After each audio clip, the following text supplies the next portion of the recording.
Hi everyone, welcome to our YouTube channel keep it simple. आज के video में हम बात करेंगे फ्यूचर ग्रुप की, जिसमें एक न्यूज आ रही है। हालांकि ये न्यूज अनकंफर्म्ड है अभी तक। और उसमें ये बताया जा रहा है कि जो फ्यूचर ग्रुप के टॉप 3 लेंडर्स बैंक थे, उन्होंने इनकी जो रिलायंस रिटेल के साथ डील थी उसको रिजेक्ट कर दिया है। तो इस टॉपिक को हम इस वीडियो में डिटेल में डिस्कस करेंगे। और आगे बढ़ने से पहले अगर आपने अभी तक चैनल को सब्सक्राइब नहीं किया तो प्लीज सब्सक्राइब करके हमें मोटिवेट कीजिए।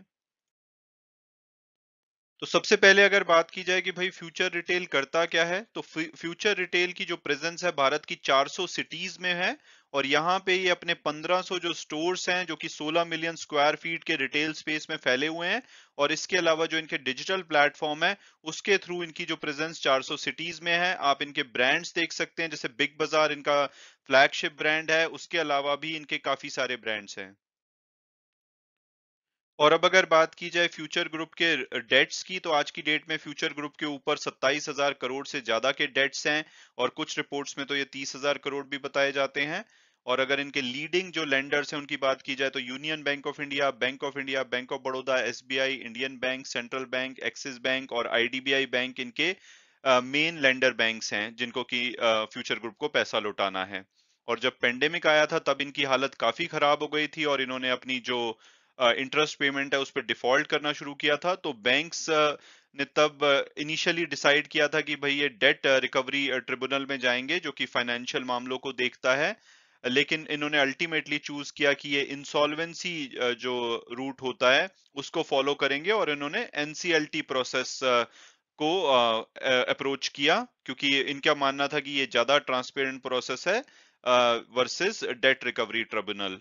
तो इसके बाद इन्होंने अप्रैल 2021 यानी कि पिछले साल जो अप्रैल आया था, उसमें रिजर्व बैंक ऑफ इंडिया के नॉर्म्स के अंतर्गत जो फ्यूचर रिटेल का डेट था उसको रिकास्ट करने को अप्रूव कर दिया था। इन्होंने ये बोला था कि जो मार्च 2020 से लेकर के सितंबर 2021 के बीच का जो इंटरेस्ट है उसको ये पोस्टपोन करने के लिए तैयार थे। इन्होंने इस पीरियड का जो भी इंटरेस्ट था उसको एक नए फंडेड इंटरेस्ट टर्म लोन के रूप में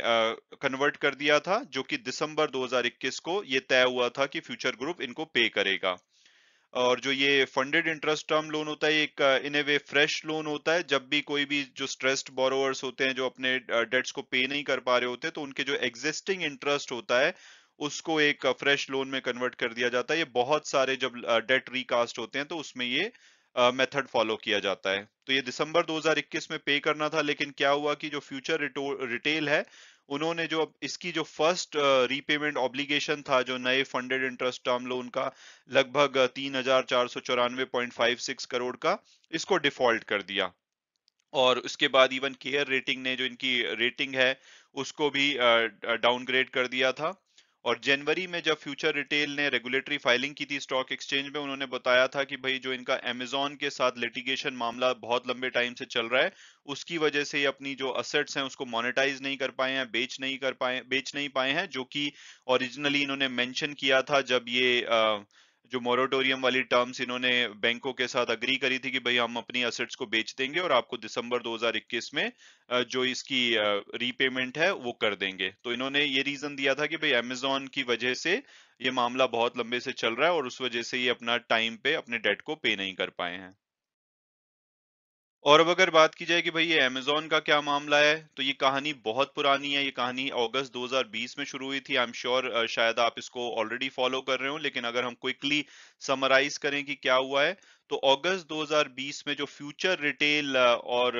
जो रिलायंस रिटेल वेंचर के जो बोर्ड थे, उन्होंने एक स्कीम ऑफ अरेंजमेंट को अप्रूव किया था, जिसके अंतर्गत जो फ्यूचर ग्रुप के रिटेल और लॉजिस्टिक बिजनेसेस हैं, ये रिलायंस रिटेल को स्लम्प सेल बेसिस पे, यानी कि जो कंसोलिडेटेड सेल होती है जिसमें कि एक अमाउंट दिया जाता है, अलग अलग से बिजनेस को वैल्यू नहीं किया जाता, उस बेसिस पे इन्होंने बेचने को डिसाइड किया था कि फ्यूचर ग्रुप अपने रिटेल और लॉजिस्टिक बिजनेसेस को 24,713 करोड़ रुपए में रिलायंस रिटेल को बेच देगा। और जब ये एग्रीमेंट हुआ था तो फ्यूचर ग्रुप की बहुत ही बुरी हालत थी फाइनेंशियली, क्योंकि कोविड आने के बाद जो इनिशियल मंथ्स थे उसमें उनका बिजनेस काफी ज्यादा इम्पैक्ट हुआ था। तो ये बहुत बुरी तरह से देख रहे थे कि किसी तरह से इनका जो बिजनेस है उसका कोई खरीदार मिल जाए।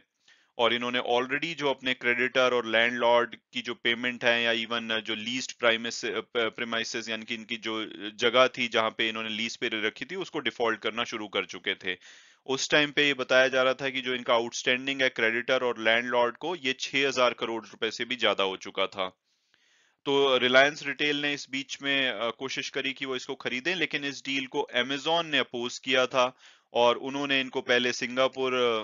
इंटरनेशनल आर्बिट्रेशन सेंटर में खींचा अक्टूबर 2020 में। उसके बाद दूसरे फोरम जैसे कि supreme court, Delhi high court, NCLT, सभी जगह पे ये मामला गया, जो कि अभी भी कई जगह पे पेंडिंग है। और इसको अगर आपने और डिटेल में समझना है तो इसके ऊपर भी मैंने काफी वीडियो बनाए हैं जो मेरे चैनल पे अवेलेबल है, आप वो देख सकते हैं। तो इसकी वजह से क्या हुआ कि जो क्रेडिटर और लैंडलॉर्ड थे उनको बहुत प्रॉब्लम हुई कि भाई अगर इनका बिजनेस बिक जाता तो उनको पैसा मिल जाता, लेकिन अब अमेजॉन बीच में आ गया था जिसकी वजह से कोर्ट में ये केसेस पड़े हुए थे, तो बिजनेस नहीं बिक पा रहा था। तो क्रेडिटर और लैंडलॉर्ड की मुसीबतें यहीं से शुरू हो गई थी। उसके बाद ये बताया जा रहा था कि भाई अगर ये सिचुएशन कंटिन्यू रहती है तो फ्यूचर ग्रुप को बहुत ज्यादा सिवियर लॉस फेस करने पड़ेंगे और अल्टीमेटली वो इंसॉल्वेंट हो जाएंगे, यानी कि बैंकरप्ट हो जाएंगे। तो इस जो डिफॉल्ट का बर्डन था वो बियर करना बहुत ही मुश्किल था, तो उसकी वजह से जो लैंडलॉर्ड है उन्होंने इनकी जो लीज एग्रीमेंट है उसको टर्मिनेट करना शुरू कर दिया था 2021 में। तो इस टाइम पे फ्यूचर ग्रुप बहुत कोशिश कर रहा था कि किसी तरह से वो अपने क्रेडिटर को पे कर पाए, लैंडलॉर्ड को पे कर पाए और जो इनकी बिग बाजार रिटेल चेन है उसको कोलैप्स होने से बचा पाए। हालांकि इस बीच में अमेजोन के साथ जो फाइट थी वो काफी सारे कोर्ट में अभी भी चल रही थी। तो इस बीच में दोबारा से रिलायंस की एंट्री होती है फरवरी के लास्ट वीक में, जब क्वाइटली रिलायंस ने क्या किया कि इनके जो सैकड़ों स्टोर्स थे फ्यूचर रिटेल के, जिनकी की लीज एक्सपायर हो रही थी या लीज पे डिफॉल्ट कर रखे थे, तो उनकी ये लीज को टर्मिनेट करके इन्होंने टेक ओवर करना शुरू कर दिया। हालांकि इससे जो बैंकर्स थे, क्रेडिटर्स थे, वो काफी ज्यादा गुस्सा हुए थे और उन्होंने 15 मार्च को एक इवन एडवर्टीजमेंट भी दी थी कि भाई अगर कोई भी खरीदार कंपनी की जो फ्यूचर रिटेल की असेट्स है उसको खरीदता है तो ध्यान में रहिए कि भाई हमारा इसके ऊपर अभी हक बनता है, क्योंकि हमारे को फ्यूचर रिटेल ने काफी पैसा देना है। तो इसके बाद 28 फरवरी को जो मुंबई बेंच है एनसीएलटी की, उन्होंने अलाउ किया था कि भाई फ्यूचर रिटेल को कि आप एक शेयर होल्डर और क्रेडिटर मीटिंग कराइए और वहां पे आप वोटिंग कीजिए और इस डील के बारे में बात कीजिए कि अगर शेयर होल्डर और क्रेडिटर इस डील को अप्रूव करते हैं तो ये डील हो सकता है कि कंप्लीट हो जाती। तो इसके बाद जो फ्यूचर रिटेल शेयर होल्डर की मीटिंग थी, वो वोटिंग थी जो वेंसडे को हुई थी, और जो क्रेडिटर की जो वोटिंग थी वो इस थर्सडे को हुई थी। ये अभी तक की स्टोरी है ओवरऑल। और अब अगर बात की जाए लेटेस्ट डेवलपमेंट की, तो जो कल जो क्रेडिटर की वोटिंग हुई थी उसके बाद अनकंफर्म्ड रिपोर्ट्स के द्वारा ये बताया जा रहा है, अगेन ये अभी तक किसी भी कंपनी ने कंफर्म नहीं किया है,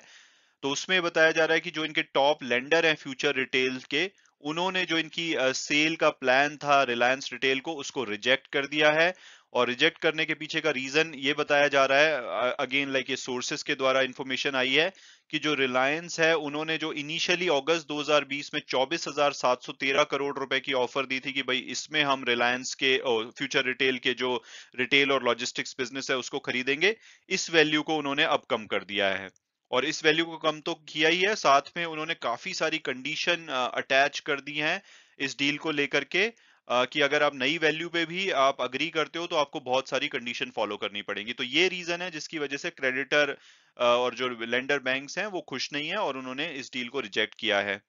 और उनका कहना है कि अब रिलायंस ऑलरेडी जैसे फ्यूचर रिटेल स्टोर को टेक ओवर करना शुरू कर चुका है, तो उनको लग रहा है कि उनके पास काफी ज्यादा नेगोशिएशन पावर आ गई है, तो वो एक चीपर डील